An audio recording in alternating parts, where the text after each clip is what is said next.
Bueno, como ya sabemos, el gobierno ingresó al Senado su reforma constitucional de seguridad que crea un nuevo estado de excepción para enfrentar amenazas graves a la seguridad pública y que podría extenderse hasta 240 días con la sola voluntad del presidente. Esta iniciativa permite restringir libertades como la locomoción, reunión y asociación, además de interceptar comunicaciones, y ha generado, por supuesto, ya reparos incluso dentro de la mismísima derecha por el nivel de atribuciones que le entrega al Ejecutivo, y en este caso es a José Antonio Kast. Y ante estas dificultades de conseguir los 29 votos necesarios del Senado, el oficialismo se está abriendo a la idea de preguntarle a la ciudadanía en un plebiscito para destrabar la reforma. Sí, un artículo del Mercurio que vamos a poner en pantalla, Cuerpo C, página 3, ya puso sobre la mesa la idea. Ya, vamos a decirlo con estas palabras, lo dijeron en turno así, chavista, de llevar a cabo la política orbaniana también. Son muchas las influencias, pero claramente iliberal, o digámoslo de otra forma, dictatorial. Sí. Porque hacia allá vamos, un estado de excepción de 120 días, prorrogable por 240, donde el presidente va a tener, de verdad, va a poder hacer lo que quiera. Y acá aparece el problema político para Kast, porque justamente ni siquiera toda su propia coalición está convencida de que ese poder debe quedar concentrado en la moneda. Ahí aparece Renovación Nacional, la UDI, Evópoli y hasta el Partido Nacional Libertario, que tienen reparos. Entonces el debate ya también deja de ser Kast contra la oposición y pasa a ser qué tipo de Estado quiere construir la propia derecha. Para analizar esto tenemos un panel espectador que vamos a presentar por goteo. Vamos a partir presentándole, pidiéndole su opinión a ella, que tiene experiencia política de sobra, ha sido asesora parlamentaria, fue parte de un consejo municipal de una de las comunas más importantes del país en términos de PIB per cápita, pero también de influencia, así que conoce cómo se mueve el poder y lo sabe también desde el periodismo, que lo ha ejercido y lo sigue ejerciendo también desde la opinión, desde la información.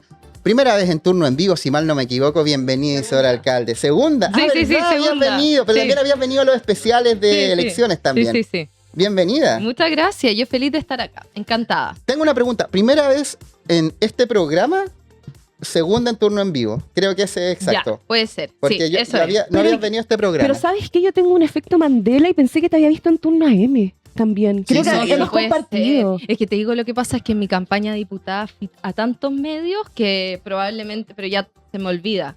Pero sí, probablemente estuve. Pero bienvenida, feliz de tenerte y partamos al tiro en la conversa. ¿Qué te parece esta reforma de seguridad de Kast y este proyecto de reforma a la Constitución que lleva un estado de excepción de 120 días prorrogable a 240 y que ha generado de verdad preocupación, diría yo, es la palabra principal, y hasta miedo? Comparto muchísimo la preocupación y me parece muy importante en este proyecto de reforma constitucional mirar debajo del agua.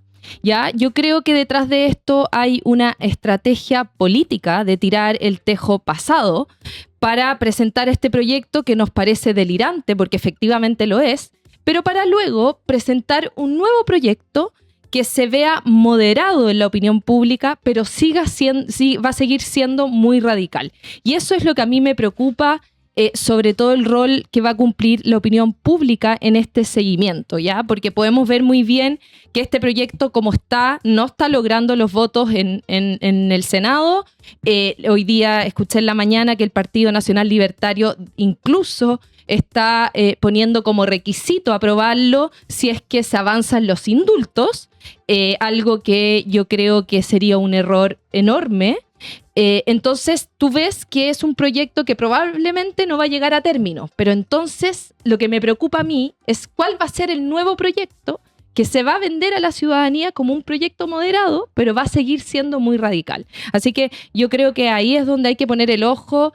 Hoy día me preocupa muchísimo también no solo la forma en que José Antonio Kast está llevando la seguridad, porque hoy día podemos ver que la seguridad no se está enfrentando de la manera correcta. Hoy día el problema más grande que vivimos en Chile y América Latina es el narcotráfico. Por ende, lo más importante es perseguir la ruta del dinero y con este proyecto no se está haciendo nada de eso también. Entonces, más encima, no solo va a coartar libertades, sino que tampoco va a solucionar el problema de fondo que estamos viviendo con la crisis de seguridad. Para sumarse a la conversación y plantear perspectiva, también nos acompaña esta mañana la doctora en Ciencia Política, Rocío Cepeda Mahmoud. Bienvenida al panel. Oli. ¿Cómo estás? Buenos días. Bien, había mucho taco. por Sí. eso llegué tarde. Pero Yo me vine caminando, por eso. Ah, no, un taco gigante en Heliodoro, cerraron una parte y no... Y están arreglando todas Sí. las calles. Sí. Mi Perspectiva. excusa. No te preocupes, todo bien. Perspectiva de lo que está pasando desde Ay, este ¿con martes qué? en adelante. Sí, yo estoy estresadísima que con Chile. Chile me tiene estresada. Perspectiva referente a que a la reforma de seguridad, Claro. a la forma en cómo se está encarando la seguridad en Chile. Y también yo estoy de al acuerdo con- proyecto de nuevo estado de excepción. O sea, el proyecto es, estoy totalmente de acuerdo con Isidora, que es un proyecto que raya en lo ridículo, ¿ah? Y este tipo de proyectos pasa porque cuando estamos frente a una crisis de seguridad y un Estado, o un gobierno más bien, que no está dispuesto a hacer cambios reales, lo que hace es tirar fuegos artificiales, pues cosas que sean vistosas. Mm. Y en este caso son este tipo de medidas coercitivas que en el fondo te ayudan, sí, a bajar la sensación de inseguridad, pero no te ayudan efectivamente a reducir el delito realmente desde su base. Entonces eso, son voladores de humo, ¿cómo se dice? ¿Voladores o tiradores de humo? Voladores. ¿Voladores de humo se dice? Ya, son voladores de humo en el fondo para decir, mire, nosotros estamos cumpliendo nuestra promesa, estamos poniendo mano dura, estamos terminando con la delincuencia, estamos metiendo preso a la gente, estamos mostrando en vivo los operativos de seguridad que no deberían mostrarse en vivo, pero lo estamos mostrando en vivo para que todo Chile lo vea. Y estamos metiendo a la gente mal adentro, siendo que la verdad es que la delincuencia y el crimen no se combate así. Y ellos lo saben, eso es lo peor de todo. Yo creo que esta reforma no va a llegar a ninguna parte. ¿Y cómo porque ponemos el límite entre la seguridad y la concentración de poder? Es que ese es el problema. Pues lo que pasa es que, a ver, por regla, los estados democráticos, los gobiernos democráticos son menos seguros que los autoritarios en cuanto a seguridad no personal, porque la persona humana corre más riesgo frente a un gobierno autoritario, pero la seguridad del espacio es mejor en los gobiernos de corte más autoritario. ¿Ya? ¿Por qué? Porque la concentración del poder permite la imposición de medidas coercitivas sin un contrapeso. Entonces, las medidas coercitivas fuertes tienden a ser de corte más autoritario. Por lo tanto, lo que hace la democracia es balancear estas dos cosas un poco. Decir, ¿sabes qué? Pueden haber medidas coercitivas, pero también tiene que haber respeto a las libertades y derechos de las personas y una participación activa de la ciudadanía y de los representantes de dicha ciudadanía. Eso es lo que hace la democracia. Cuando tú pasas ese límite, deja de ser democrático. Y ahí lo que se pierde son valores democráticos fundamentales en nuestras sociedades. Y eso es lo que está pasando. Ahora, ¿qué pasa? Que dicen, ya vamos a hacer un plebiscito. ¿Y qué pasa si la gente dice que sí? ¿Qué va a pasar ahí? Porque a la gente le están vendiendo esto. Ese es el problema. Que la señora sí se siente más segura si ve un copamiento. Sí ayuda a la sensación de seguridad. Entonces, ¿qué va a pasar si la gente, si esto avanza? Y la izquierda, como ha pasado muchas veces por decir, no, si la gente no va a votar eso, lo terminan votando. ¿Qué pasa si esto avanza? Y se vota y pasa y el presidente tiene todas esas facultades extraordinarias que las tienen solamente los países de corte autoritario. ¿Qué pasa ahí? ¿Te acuerdas de la pregunta que hicieron en el plebiscito de 1978 en la dictadura, claramente, ante una agresión que había tenido Pinochet yo sé que no nacía nadie, pero hemos leído libros. Pues, ¿sí? Tú ya habías nacido. Yo nací el 86. Yo nací el 86, el año decisivo. Pero la pregunta, puede poner ejemplo de un plebiscito que se hizo frente a la agresión internacional desatada en contra de nuestra patria, respaldo al presidente Pinochet en su defensa de la dignidad de Chile y reafirmo la legitimidad del gobierno de la República para encabezar soberanamente el proceso de institucionalidad del país. O sea, ¿ven lo tendenciosa que hace la pregunta? O sea, imagínate en esta plebiscito le ponen, ¿usted quiere más seguridad en el país que va a llevar a cabo Sí, esta obvio, reforma de seguridad? O sea, en la primera premisa estoy de acuerdo, quiero más seguridad, pero Sí, no me das una opción entre medio de decir, pero no quiero este proyecto. Es Claro. como lo que decía la encuesta, no me acuerdo si era la académica, que te preguntaba, ¿usted cree que la gente que tiene dinero para pagar el CAE tienen que cobrarle? Y es como, obvio que sí. Después la gente está de acuerdo con el cobro del CAE y que le saquen toda la plata de la cuenta. Es eso. Bueno, precisamente lo que dices tú de estar de acuerdo con más seguridad es la línea roja que ha jugado el gobierno permanentemente.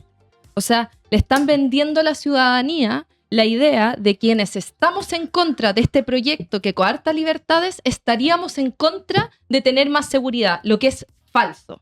Nosotros lo único que queremos es más seguridad para Chile, porque sabemos que es una prioridad para los chilenos y chilenas sentirse más seguros, pero para eso es fundamental tomar medidas concretas. Y las medidas concretas son, por ejemplo, perseguir la ruta del dinero, porque el narcotráfico es hoy día las entidades que más generan inseguridad en los barrios más vulnerables. Entonces, ese es un punto muy, muy relevante porque el gobierno juega con eso comunicacionalmente y como también hay un control muy importante de la opinión pública y de los medios, juegan con que quienes votan en contra de estos proyectos estarían en contra de entregarle más seguridad a los chilenos. Y no hay que caer en esa trampa.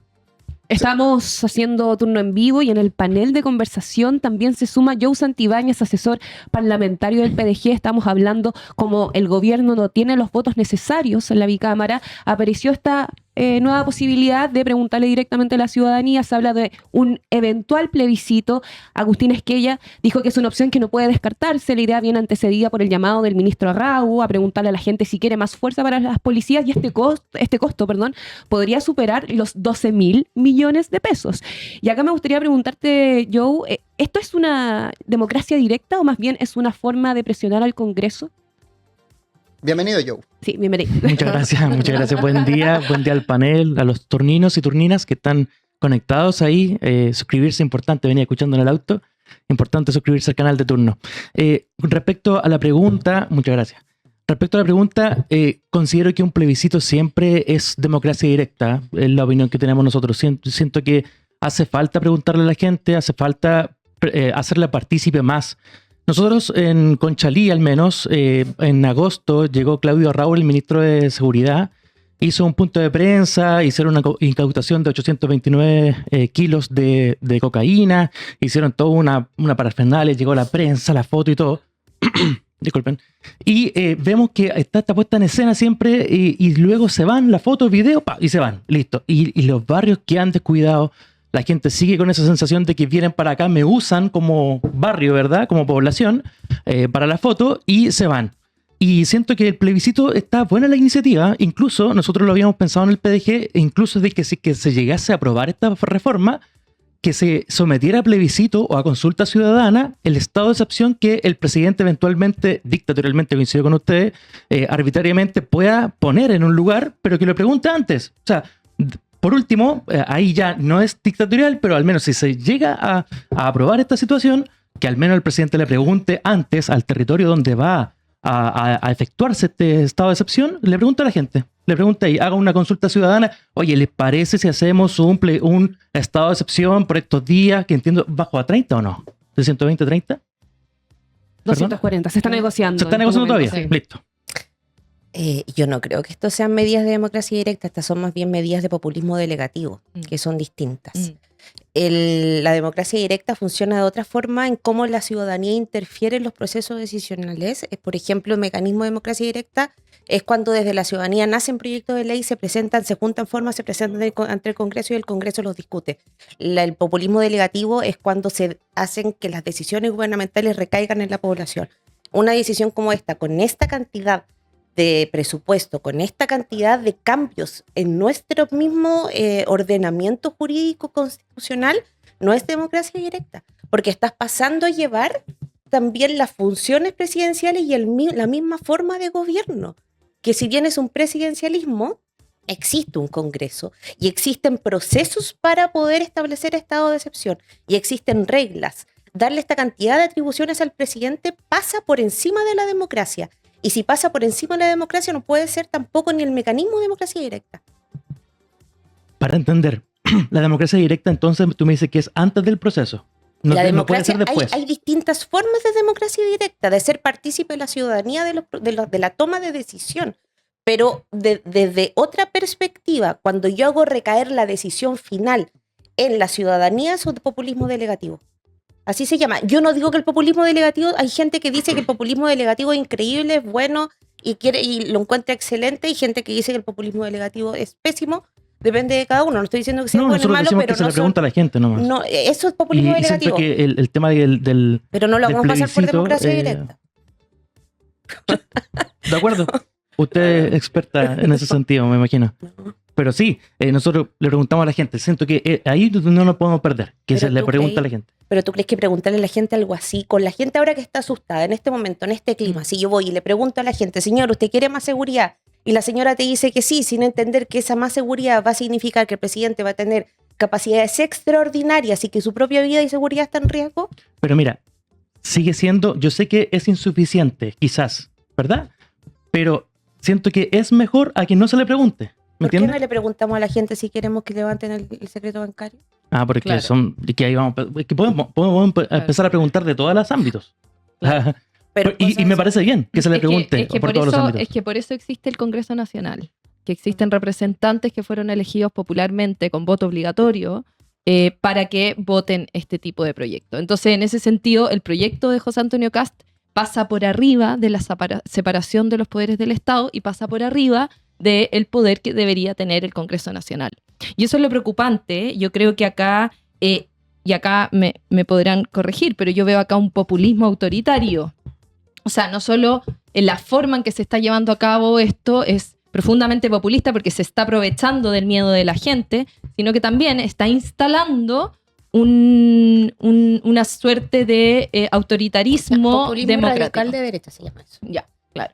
Tanto- Esa sería el concepto, Seca, pero seca, a secas sería el populismo concepto. radical de derecha es Eso. un nativismo, más populismo, más autoritarismo. Eso. Arturo Perfecto. Esquella plantea un contrapunto, publicó en X justamente lo siguiente, puso: junto a Andrés Longton coincidimos en la importancia de avanzar en la agenda de seguridad y anunciamos desde ya la presentación de indicaciones que recojan las inquietudes que se han presentado sobre la reforma constitucional. Si bien seguiremos trabajando juntos en la agenda integral de seguridad, desde ya anunciamos que coincidimos en que el estado de excepción de seguridad pública, por su magnitud, debe ser de aquellos que se decreten con acuerdo entre el presidente de la República y el Congreso Nacional desde el primer momento y sujeto a revisión cada 30 días. Sí, Arturo. Estamos viendo lo que hemos visto siempre, que es como que tiran el tejo pasado. Bueno, es que eso, Y lo después mencioné, empiezan a- sí, eso mencioné en el Y programa. Esquella, presidente del Partido Republicano, senador también, agrega: creemos que es conveniente dejar fuera la afectación a las comunicaciones que originalmente se sometió al debate legislativo, porque eso ya de plano era permitir que se metieran hasta el fondo de nuestra privacidad, y dice, bueno, seguiremos trabajando para aprobar todos los proyectos de seguridad, bla, bla, bla. Pero, claro, es la misma estrategia. Tiramos la cuestión, Tal nos cual. pasamos Es que 800.000 son- pueblos sí, y nos devolvemos un Es que poquito. eso es muy importante que la gente lo entienda. Hay estrategias políticas, se toman estrategias políticas en la moneda para llevar a cabo proyectos autoritarios como el que quiere instalar José Antonio Kast. Él sabía perfectamente que en la opinión pública no se iba a recibir bien esto, pero él quería llegar lejos, entonces quizás no va a llegar demasiado lejos, pero igual va a lograr acuerdo para llegar a un proyecto que igual va a ser preocupante para el fortalecimiento de la democracia.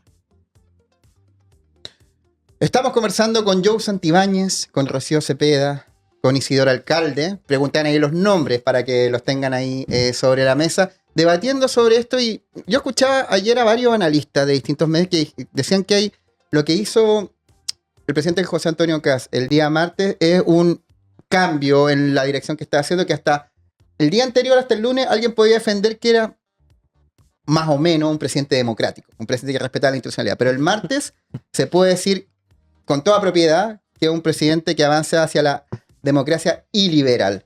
Yo creo que también habilita que se le puede decir que avanza hacia una posible o un posible régimen dictatorial. ¿Es así? ¿Creen que hay un antes y un después? ¿Siempre fue lo mismo? ¿No ha cambiado nada, Rocío? No, no hay un antes y un después. O sea, como efectivamente José Antonio Kast es un populista radical de derecha y el populismo lo hemos hablado acá muchas veces, creo que esto lo he repetido muchas veces. La característica de los líderes populistas radical de derecha es que corren bajo las reglas democráticas, pero están en contra de la democracia liberal. Esa es la característica basal. Además de que son autoritarios, nativistas y populistas.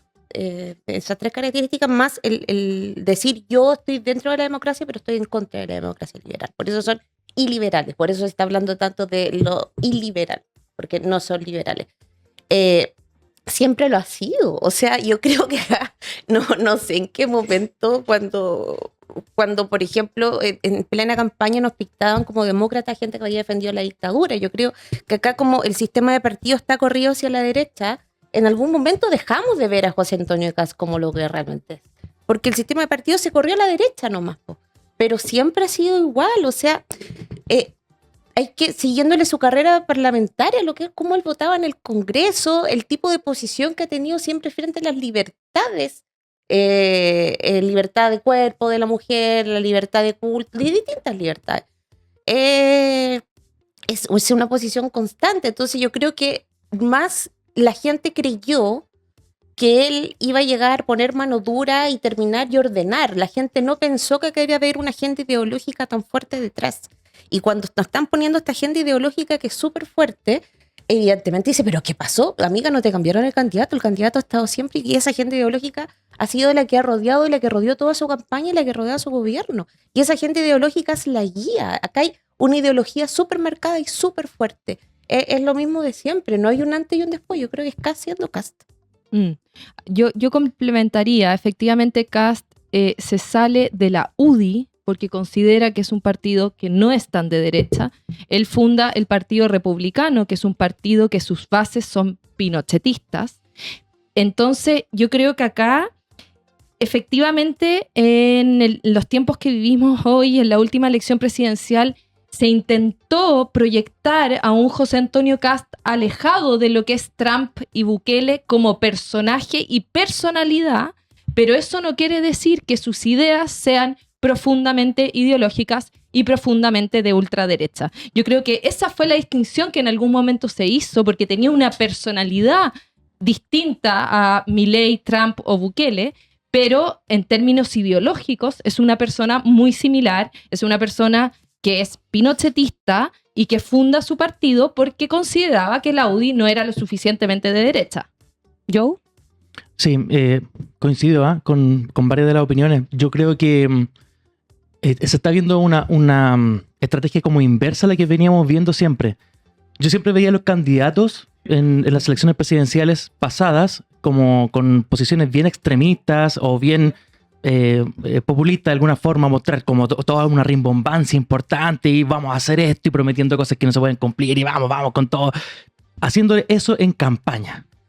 Y luego cuando llegaban al gobierno se moderaban y decían no, que no es tan así, que el matiz, que tal gris, que está esto, que el doble clic, y ahí salía como la frase esta de distinto con guitarra, ¿verdad?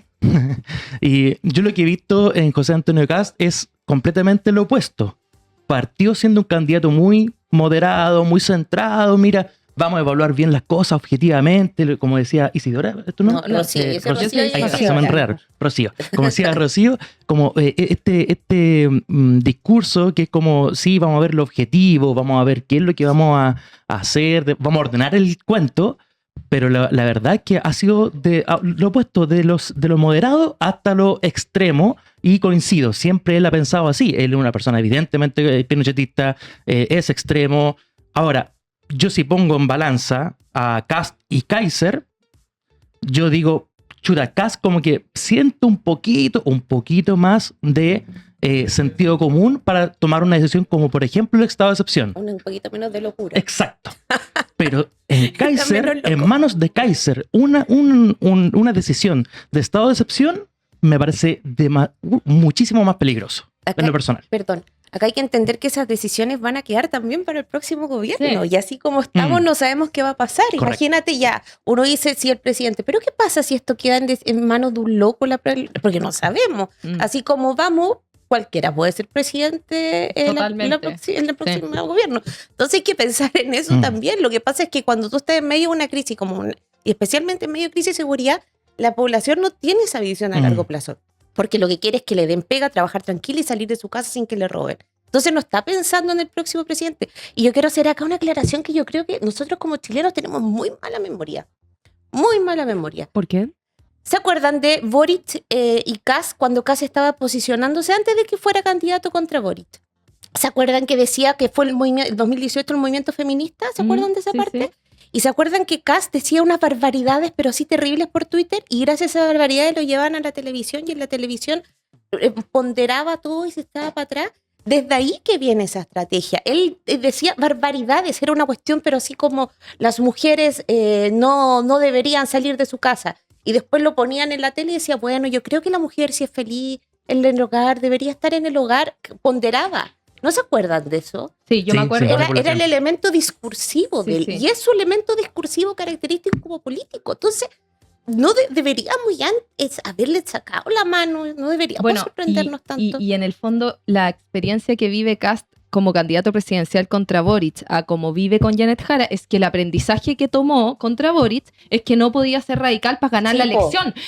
Pero no porque él no fuera radical, sino que fue inteligente y dijo, si ahora me presento con Janet Jara, tengo que ser moderado para ganar la elección y luego soy lo mismo que he sido siempre. Y dejar Sí, como una loca a los estrategia. demás. Claro, A Evelyn Matei. Porque él, ¿se acuerdan que la propuesta de eliminar al Ministerio de la Mujer, que le hizo perder de alguna forma la Tal elección en cual. segunda vuelta contra Boric, ni la tocaban, ni la No, mencionaban? nada. Y el registro único de vándalos viene desde la ley del programa pasado, no Claro. es desde este. Totalmente.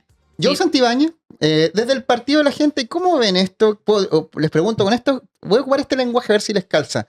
¿Creen que estas propuestas avanzan hacia un potencial régimen dictatorial con suprapoderes para el Ejecutivo, donde el Congreso no puede impedir o se pierden libertades individuales? Yo una vez escuché al Juanma Valenzuela, el diputado, perdón, del sitio 7, decir en el podcast, ¿cómo te lo explico?, de Mónica Rincón y Paula Catero, le preguntaron ideológicamente el PDG, ¿qué onda? Y le dijeron, no, somos liberales. Desde el liberalismo que entiendo que profesa el PDG, dime tú si así,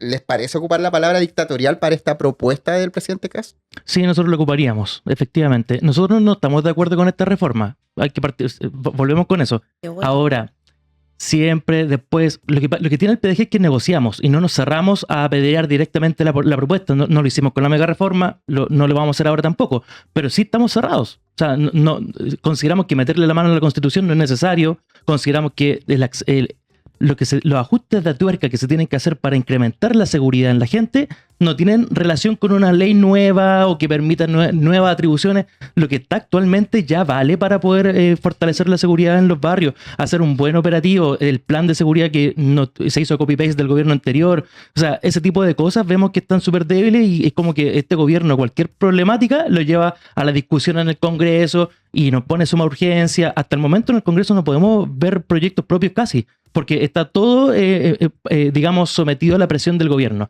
Entonces, desde ese punto de vista, desde el Partido de la Gente, nosotros pensamos eso. No estamos de acuerdo, no queremos apoyarlo, o sea, vamos a escuchar qué es lo que van a negociar cuando llegue el proyecto ya redactado al Congreso. En la bancada de los diputados, 14 diputados, van a hacer lo mismo que hicieron en todos los proyectos, que es reunirse, a analizar indicación por indicación, ver qué es lo que se puede hacer, qué es lo que no.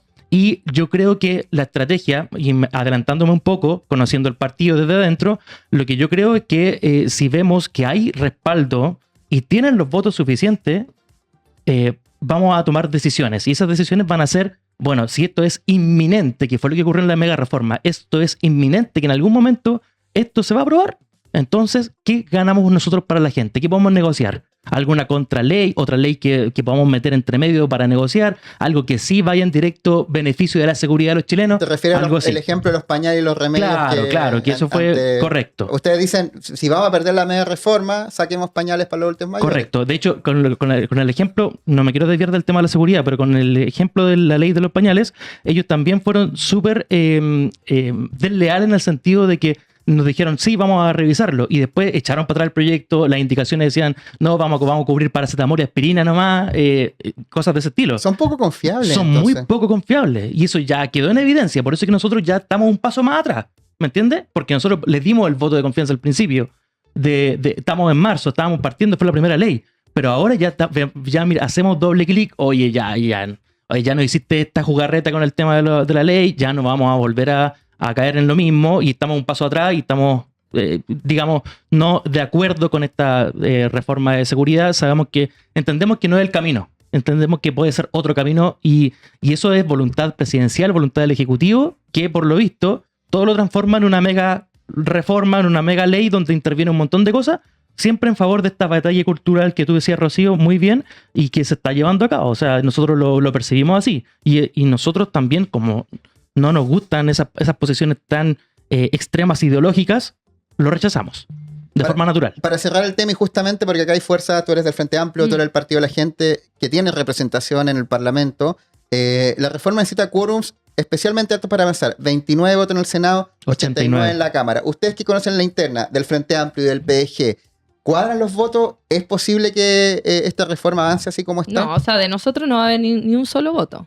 Ninguna posibilidad. Y yo no estoy de acuerdo en esa forma de hacer política. Yo entiendo que cada uno es libre, pero me parece que también tenemos que tener una responsabilidad con el país a largo plazo.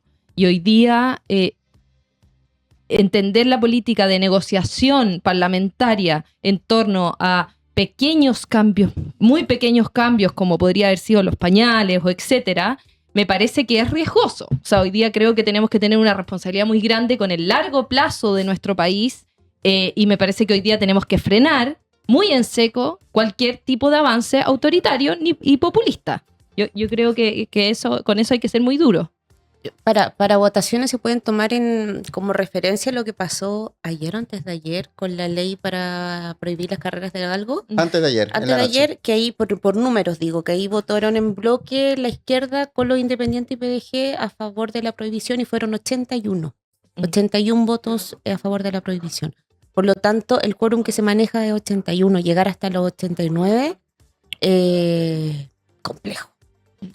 O sea, el Considerando quórum que la máximo. derecha está ya dividiéndose Claro, ya está abismalmente, van sí. en picada con eso. Entonces, Pero por eso, aunque tuviera los votos PDG independientes, no llega a los No llegan. 89. No alcanza a llegar. Entonces, porque el 81 es como tomando los votos independientes y PDG, considerando que ambos extremos están más o menos igualados en número en la Cámara de y en Diputados. el Senado también. En el Senado también. No tienen No. voto. De hecho, No da. necesitan ¿22? 25. ¿Cuánto entiendo. se va? Necesitan 25. 29. 29. Chuta. 29 y tienen solo entre 24 y 25. No, Correcto, les da. correcto, ¿no? Si está bien complicado, está cuesta arriba. No, pero por eso ellos mismos quieren hacer un plebiscito. Pero Bueno, el tema...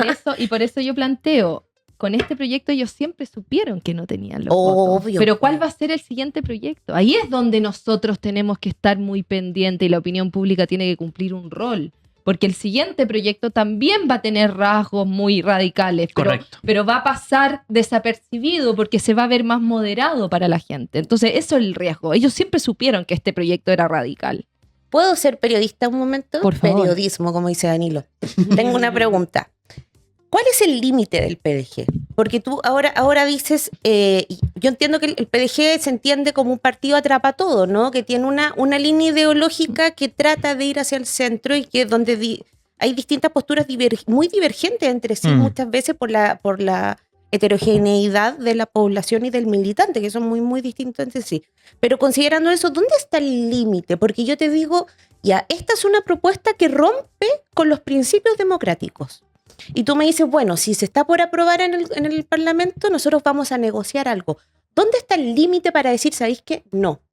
Acá no, ni aunque negociemos lo que negociemos, vamos a estar en contra, aunque perdamos, vamos a estar en contra. ¿Dónde se encuentra ese límite? Es una muy buena pregunta. Yo creo que para la bancada de diputados o para los coordinadores, no en el caso mío, yo no me atrevería a decirte realmente, yo como militante te puedo decir cuáles son los límites personales míos, pero efectivamente el partido tiene dos corazones, tiene el corazón de la izquierda y tiene el corazón de la derecha, conviven entre ellos, se llegan a acuerdos entre ellos, entonces es bastante complejo responderte a esa pregunta, pero sí no nos perdemos en que somos muy respetuosos de lo que ya existe, de lo que ya se ha logrado. Si Entonces, por ejemplo, ley de aborto, no, por favor, no, ya está. ¿Me entiendes? Ya está, ya se discutió, ya está cerrado. No entremos a meterle mano a eso. Lo mismo con la Constitución. Nosotros con la Constitución somos súper opuestos a que se toque. Ya hubieron dos plebiscitos, y los dos, los chilenos dijeron, queremos la Constitución que está. La haya hecho Pinochet, la haya reformado Lagos,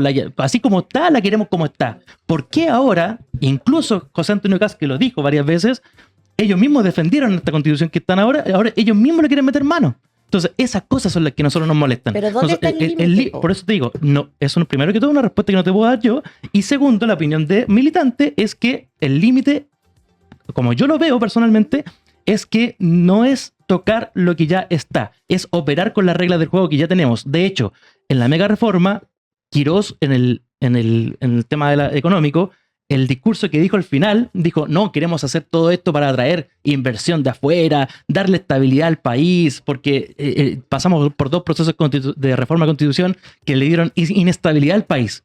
Bueno, ahora ellos le están metiendo inestabilidad al país metiendo reformas constitucionales. Entonces, ese tipo de cosas son límites para nosotros. Ahí es donde decimos no. Pero no ahí está la límite en la línea. democracia, ¿o no? Porque si el límite estuviera en la democracia, no, somos muy democráticos. entonces deberían decir que no este De proyecto hecho, Rocío, con todo, no seríamos democráticos si tuviéramos dos corazones. Somos tan democráticos que hablamos con todo el mundo. Eso es pluralismo.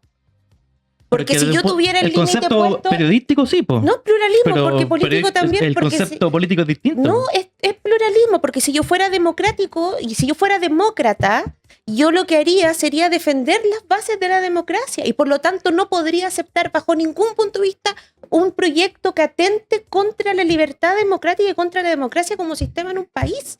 No estaría ni siquiera dispuesto a negociarlo. Este proyecto usted de verdad que no lo ven, que les da facultades extraordinarias al presidente y corremos el riesgo de caer en un autoritarismo. Yo lo sé, Rocío, pero estas son las herramientas del juego y son las leyes del juego. El juego permite a un ejecutivo presentar un proyecto así. Sí, y también la ley permite que...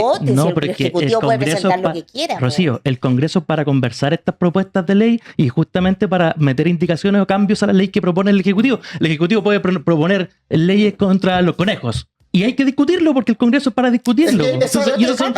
Son dos apuntes al respecto. Primero, entiendo que el Partido de la Gente, en voz de Joe Santibáñez, militante de base, ese es tu cargo dentro del partido, y que conoce la interna, entiendo que también tu perspectiva viene de ahí, dijo que el PDG no va a apoyar este proyecto de reforma a la Constitución y no están los votos y va a decir que no y le parece una aberración y camino a una dictadura, ¿no? Correcto. Después dice un contrapunto que negociaría en medida que está perdido, que es lo que dice la Rocío, que claro, ahí te cuestiona las credenciales democráticas porque uno puede decir, bueno, ya que perdí, negoció algo, y la Rocío puede decir, no quiero que los libros de historia recuerden que ante una aberración de este tipo yo no me opuse y traté de sacar una ganancia. Ese es el contrapunto. Pero yo le planteo algo que tiene que ver con el legislador. La idea de legislar, porque el Partido Nacional Libertario se mostró en contra de este proyecto. Dijo en contra como está, pero sí se abrió. Los hermanos Kaiser, Vanessa y Johannes, 2 de los 5, dijeron, pero nos abrimos a la idea de legislar. ¿Se cierran también a la idea de legislar? Indulto. Y les pregunto, ¿se cierran a la idea de legislar este proyecto? ¿No tiene que discutirse de seguridad en la Constitución? Esa es la pregunta para ti también, para abrir la conversa también, Isidora. No, yo estoy de acuerdo con la Rocío. Yo creo que hay límites y este proyecto supera la línea roja, que se sobrepasa los mínimos democráticos. Por ende, yo creo que si vamos a discutir de seguridad, perfecto, discutamos de seguridad, pero para eso no necesitamos reformas constitucionales que debiliten la democracia. Así que, como el proyecto hoy día está, no hay ninguna posibilidad de discutirlo, porque no vamos a discutir nada que tenga relación con el debilitamiento de la democracia. Eso creo que debería ser la postura de la centroizquierda y la izquierda en general. Es que acá no hay centro-izquierda, por eso a mí me llama mucho me llama mucho la atención los atrapatodos, porque la democracia cristiana en un comienzo era un atrapatodo también, y sobrevivió cuántos años. Pero déjame, pero existimos, tenemos una bancada y 2.600.000 personas que votaron por el proyecto de Franco Parisi. Pero si yo no estoy menospreciando, déjame terminar. Como eso. No, pues sí, un atrapatón, una definición de un partido. La democracia cristiana también lo era. Son partidos que logran conglomerar atravesando lo ideológico, porque lo que llevan es un sentimiento, una idea superior a lo ideológico, ¿cachai? Que en su caso, esa idea superior es que la gente participe directamente y sea parte del proceso. Y para eso no importa si eres de izquierda o de derecha, no es algo peyorativo, no lo entiendas como algo peyorativo. Lo que pasa es que yo soy muy técnica y es una clasificación partidaria. ¿Y de qué sirve la clasificación partidaria para la discusión que estamos teniendo? Déjame terminar, porque no. Entonces, dentro de esta clasificación partidaria, es curioso porque pareciese que no hay límites que de algunas partes están muy claros, pero en otras que tienen que ver con esto, que tienen que ver con las libertades democráticas, pareciera que no tanto, ¿cachai? Entonces, por eso te preguntaba, como, ¿dónde está ese límite? ¿Dónde se cruza? ¿Cuándo no se cruza? ¿Cuándo es un no rotundo? Porque yo entiendo que hay gente distinta, pero cuando yo digo que no rotundamente a pesar de la gente distinta que hay. Por eso te lo preguntaba. Mira, en base a la conversación de la ley de galgos, hubo un no rotundo. Sí, ya, ahí está un límite. Hay un límite, pero ese límite, y Rocío, insisto, se define democráticamente al interior del partido antes de cada votación. Por eso que están las reuniones de bancada, por eso que nuestra bancada de diputados está tan unida, porque cada proyecto se van a la oficina de bancada que está al lado del pensador y se ponen a conversar y dicen, y se define, oye, y está Pamela Giles y está Javier Olivares. Y ahí hay conversaciones como las que estamos teniendo nosotros, un poco acaloradas y todo. Y se llega a un consenso Eso es lo y que dice, estaba ya, preguntando, oye, po. y de hecho muchas veces está la green card. Oye, green card, todos los diputados tienen green card 3 veces al año, en donde pueden decir, ¿sabes qué? Yo voto fuera del pacto PDG, yo como independiente. 3 veces al año. Entonces ahí yo digo, ¿sabes qué? No estoy de acuerdo. No No estoy de sabía acuerdo. eso. Sí, Está pues. bueno, Sí, está sí, sí, buena. está La la gente green que nos card. está Y escuchando sacan una tarjeta como en el Sí, fútbol, tal así cual. como Sí, sí. la sacan y la muestran. Sí. Así como green O sea, card. no sé, no es Y puede una votar- empresa, pero sí, oye, voy a usar uso de mi green card. Y ahí donde vemos votaciones, si ustedes ven doble clic de las votaciones de cada proyecto de ley o de cada cosa que se vota en las sesiones de sala, vemos que, no sé, de los 14 diputados, 12 votaron a favor y 2 en contra. Esos Ay, ¿por qué tenían 2? green card. Esos 2 tenían green ¿Y qué card, pasa pues. si la usa más de 3 veces al año? Claro, eso va a empezar a No, pasar. porque es que esa es estamos una recién regla en que tiene al agosto. interior de la Ese es bancada un el límite. coordinador. Ah, Ese ya, es un límite del ese- PDG, ya. sí, sí. La idea es Es votar una en red bloque. flag ocupar la Ya, green pero card hay 4 una veces. conversación, entonces se establece el límite, o sea, el límite Y es después no variable se en pegan- tanto los diputados que estén Y escogidos. en cada el proyecto fondo. de ley. Y después porque- ya se pegan mediáticamente, por Correcto, ejemplo, porque correcto. saben que... Ya. Entonces, Mira. te doy el punto. Pero- Efectivamente, podemos hacer atrapalo todo, el calificativo que tú le quieras poner, o desde el punto de vista técnico-político, lo doy, pero nosotros también tenemos un funcionamiento interno Sí, como pues, sí, partido que obvio. es súper democrático. Sí, De es verdad un que es súper partido. democrático. Es ¿Cachai? el Entonces, funcionamiento interno es democrático, pero lo que yo te discutía es que yo, si me planteo como demócrata, más allá que el funcionamiento interno sea democrático, si yo planteo la democracia como una forma defendible, yo no podría aceptar bajo ninguna circunstancia proyectos como Bueno, este. esa discusión ¿Cachai? entraría también para Evópoli, por ejemplo. También, pues. O sea, También. que también es una pregunta que le deberíamos hacer a Evópoli.